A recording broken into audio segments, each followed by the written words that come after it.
advanced vocabulary to use in IELTS. Wistful, meaning having or showing a feeling of vague or regretful longing.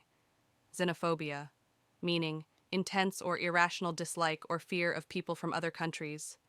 Yearning, meaning a feeling of intense longing for something. Zealous, meaning having or showing zeal. Enthusiastic. Ascertain, meaning find something out for certain. Make sure of.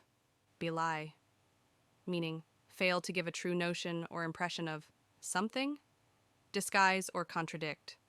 Conflate, meaning combine two or more texts, ideas, etc., into one. Diatribe, meaning a forceful and bitter verbal attack against someone or something. Efficacious, meaning effective, producing the desired outcome.